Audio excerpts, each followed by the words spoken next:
No, I'll make an opening statement. Yeah, a lot of respect for this Penn State team. I told Jim that they are just a difficult matchup for us, and they really. Can we shut that door, Dan?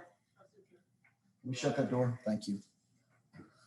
They're a difficult matchup for us, and they give them credit. I thought they battled.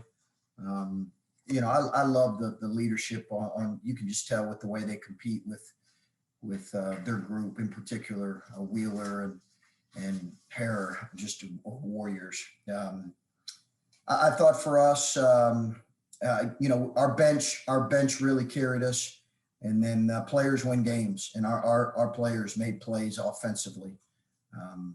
We were not good enough defensively. We've got to coach and play better defensively, but our group collectively, offensively, was really good again. All right, we'll start off with Adam Jardy and Patrick Murphy on deck. Adam. Chris, as you look at maybe especially that first half, you talk about not being good enough defensively. They did hit a number of tough shots. Did you feel that you guys were playing with the appropriate effort, and were guys executing the game plan, or were they just making shots that you weren't expecting? Yeah, it's a really good question, Adam, and I've got to look at it. Honestly, I thought it was a combination of both. I thought we were not playing with enough force, and we did not close airspace quickly enough. And I also thought that we were not physical enough on the ball at the point of attack. I did not think our ball screen coverage was connected enough. But I also thought they made some tough shots. I did. I felt like they made some really, really hard shots. That's after, first blush here, seeing it with the naked eye. We'll see. But I felt like overall, we got to be better on that end. They shot 54% in the first half, and they shot 43% from three. We didn't challenge enough shots, but they did. They've got shot makers. They've got guys that can really make shots. I thought we had to change our ball screen coverage. I did think that helped us a little bit. And the nights that you got from both EJ and Dwayne, maybe as effective as we've seen the two of them both be when you look at how many points they scored, how many shots they took. And on a night when you score as much as you do, how much did you need that, given the way Penn State was making shots? Yeah, our offense carried us. I thought our bench and our offense, and that's not always going to happen. We're not always going to get that production offensively. We're going to play teams that present different challenges, and our offense carried us tonight, and our production from our bench, from CJ, Musa, Zed, Michi, Seth, Eugene, all of them were really good. All right, next up is Patrick Murphy with Bruce Hooley on deck. Patrick. Chris, we've talked about CJ a decent amount since he's come back, but we were just the first time we talked to him, and he mentioned the conversation you guys had when he was coming back and deciding to stay coming off the bench as opposed to messing up that rotation that you had, the starting rotation. Do you look at him as a starter that just doesn't start, or how do you view him, and what does it say about a guy that he's willing to kind of take that role after being a starter for so long? Yeah, he plays 25 to 30 minutes a night, which is no different than when he started. Certainly, he's a sixth starter. There's no question, and I think he sees it that way, as do I. We kind of talked about that. We've got six starters. Just somebody maybe coming off in the after the first 4 minute media. So. Yeah, CJ's done a great job. He was tremendous tonight, tremendous. And I thought he really, for the most part, with the exception of a couple fouls, I thought just he was tremendous on both ends. To some guys, though, I feel like that starting five matters. And I know you've talked about that you don't think it matters, but I know players sometimes do. He seems like a guy that just doesn't care. Is that an appropriate way to look at it?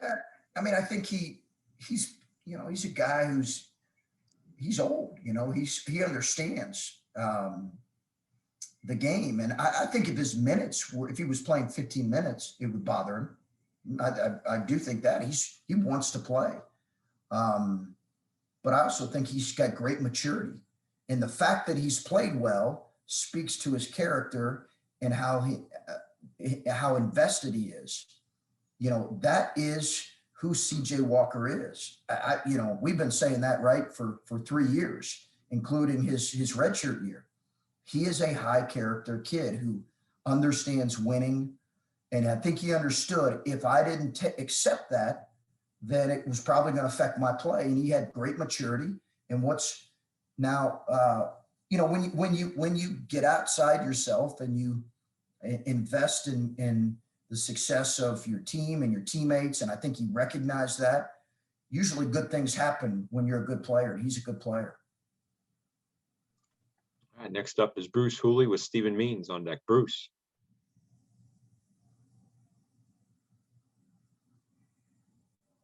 Yeah, you have talked and we have laughed about Dwayne being the early death of you. He had 20-some points tonight on 9 shots. That's about as efficient as I've ever seen him. I just wonder what you thought of him. Yeah, Bruce, he's gotten better. He's gotten better in that area. I think you've seen probably, there are stretches where he struggles, right? He struggles with his efficiency. He had a couple twos that I didn't love early in the second half, and I made that clear to him. But I've loved his efficiency here of late. And I don't know if you want to admit this. There were 3 threes you guys took in the second half. All of them could have been in the oh no category. All of them worked out well for you. Dwayne's 4-point play right in front of you. Eugene in the left corner. And then Kyle took one late that ended up getting a 5th on their big guy. I just wondered if any of those were like, you were not wild about them at the time, but happy with the result. I was okay with all 3. Yeah, Bruce, I was okay with all 3. Dwayne and CJ have this rapport on a really quick, off of an action. It's just kind of a quick read. So I was okay with that one. And I believe, I'll have to look at it, but I believe Gene's was a corner 3 wide open. And Kyle's was semi-challenged, but I was fine with his too. Is Seth okay? Yeah, I think he's going to be fine. I got to talk to Brad here, but I think he's going to be fine. At least, he feels like fine. But we are really banged up. We are. I almost had to pull Kyle in the guts of the game. A couple other guys, Musa. We are really banged up. So we need a really good day in the training room tomorrow. All right, next up is Stephen Means with Spencer Holbrook on deck. Stephen. Chris, I don't know if they talked about this on the broadcast or not, but the John Thompson towel. Yeah. Can you just give us some detail what went into that? And also you wore it like he wore it. So can you just? Yeah, Stephen. So those of us that grew up watching college basketball, you had certain guys that you really, really admired. And we lost a couple coaching icons here in the last couple years. You lost Lute Olson. I'm going to forget guys, but you lost Lute Olson. You lost John Chaney.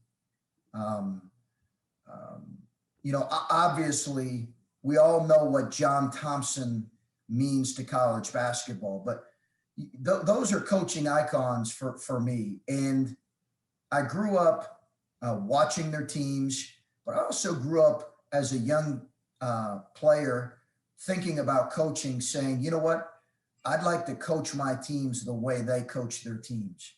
I'd like to coach my team the way John Thompson coached his team, and the way John Chaney coached his team. I would love for people in Lute Olson, I'd love for people to say our teams play with that competitive spirit and discipline. And, the NABC came up with an idea on wearing, a towel the way he wore it. Now, mine fell off on the floor multiple times. I didn't quite wear it nearly as well as John and Coach Thompson did. But, I had a chance to coach against his son and had great respect for his son. But, those are icons in the game that we sorely miss. And I'm glad we have a chance to honor him this week. And just kind of looking ahead here, I know this is a big win for you guys, and this is a tough win. But given what the rivalry is Ohio State, Michigan, what it usually is in football, and not happening this year. And then also this is a top 5 matchup, the significance of it. I don't know. Do you guys pay a little bit more attention to it this year? Do you guys do something like how the football team kind of does something on a daily basis that's Michigan related? Does the basketball team do anything close to that? Yeah, we'll talk more about Michigan tomorrow. I believe we're going to have a press conference tomorrow at some point where we can dive more into that particular game, Stephen. Yeah. I would just tell you that, I've had a chance to just watch them a little bit. They're tremendous. They're a legit national champion contender. Legit. I just think they're phenomenal. So, but we'll talk more about them tomorrow if that's okay. That's good. Next up is Spencer Holbrook with Jared Smalley up next. So it's Spencer.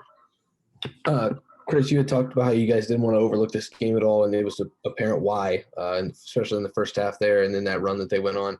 How much of this game is just surviving in this league? Like, this game seemed to embody like the term surviving in the Big Ten more than most like you guys have had in the last 7 games, I'd say. Do I look like I just survived? Yeah, that's exactly, I think, how we all feel. We just give them credit. They made it really difficult for us, but yeah, that was a tough one, as we expected it to be. All right, Jared Smalley up and Brendan Gulick on deck. Jared. Well, Chris, building on that a little bit, you had mentioned that, old wins in college basketball, and you've got old players on this team and guys that have kind of been through it a little bit. So how reassured were you that even with what was looming here Sunday, that when they arrived tonight, they would arrive the way you wanted them to, with the focus and with the intensity you wanted them to? It seems like with a team that's grown up like you have, maybe you have more confidence that actually happened. Yeah. Repeat the last part again there. I'm sorry. There's somebody was yelling out. No problem. Just making the point that with a team like yours, a veteran group, you would probably, as a coaching staff, have a little bit more confidence. They would arrive tonight, not looking ahead, and with an intensity and a focus. And when did you realize tonight that was what you were getting out of them? Shoot around. I thought shoot around. Our guys had great preparation. We just didn't play with enough force, physicality. We didn't close airspace. We weren't as detailed as we needed to be defensively for the bulk of the first half, and really through the first stretch of the second half. We just weren't good enough on that end in those stretches. That's my fault. And but I did not think that our guys were looking beyond anything other than this game. I thought they were locked in on this game. I thought their preparation was very good. I thought they brought the appropriate amount of focus, understanding how good this Penn State team is. And I'm glad they're rewarded with the win. But I sensed that in shoot around this morning. Our guys were locked in. I think they were locked in, but give Penn State credit. They made it very difficult for us. We have to be better defensively, but I did not think our guys were looking at anything beyond this Penn State game. All right, we'll start our last few questions here with Brendan Gulick and Colin Hass-Hill on deck. Brendan. Hey, Chris, it seems like when you play Penn State, they have this real team effort mindset of crashing the glass. They only had one player that played tonight that didn't have an offensive rebound, and that was a similar story the last time you played them. And I know it turned into, I think it was 16 second chance points. What is so difficult about boxing out a team like Penn State? They fly in, as you said, from variety of positions, Brendan. Point guard, 2 guard, wings, bigs. Their big is the best offensive rebounding big by numbers wise in our league, but they fly in at all kinds of numbers. And how about the point in the second half where things were starting to slip? I think it was something like 2 of 8, shooting the ball from the floor the first few minutes, and EJ had picked up a couple of early fouls, and then you put him back in the game. I think it was the 13-22 mark, and then all of a sudden it ripped off a 15-0 run. How much of that are you coaching with feel of, hey, this offense really needs EJ back on the floor, versus, hey, this is a point in the game where you could take the risk of putting a player back in, with 3 fouls and having picked up 2 like that? Yeah, I mean, at this point in the season, you're really, honestly, you're in games like this, you're led by your older guys. And I consider EJ now an older guy, as experienced as he is. So, we were going to finish the game as they kind of willed us to. And, so I felt good about putting them back in, but, those guys stepped up and raised their level of effort defensively, and then obviously finished the game offensively. All right, next up is Colin Hass-Hill, and then we'll have one more final follow-up from Adam Jardy. Colin. Chris, you always talk about the importance of having veterans, and especially at the guard position. I think we probably saw some of that tonight. I know CJ and Dwayne, I think they had 16 shots, 34 points. What's the importance of just having two guys who've been around, they've been in games like this, and they sort of know how to respond in those kind of moments in the second half? Yeah, no, it's critical. It's critical. I think having older guards is really, really important because they've been through all of these moments, or a lot of these moments. And they're not, those guys are fearless too. And it's how they play. It's who they are. They're fearless, but they also understand what winning possessions late look like. And sometimes younger guards don't understand what winning possessions late look like. I think our guys, our older guys, do at this point. And that just comes from being a part of a lot of games that are close and hopefully winning your share. All right, well, I'll finish up with Adam Jardy. Adam? Chris, you were as adamant as I think I've seen you in some at times this season. This game seemed to really matter.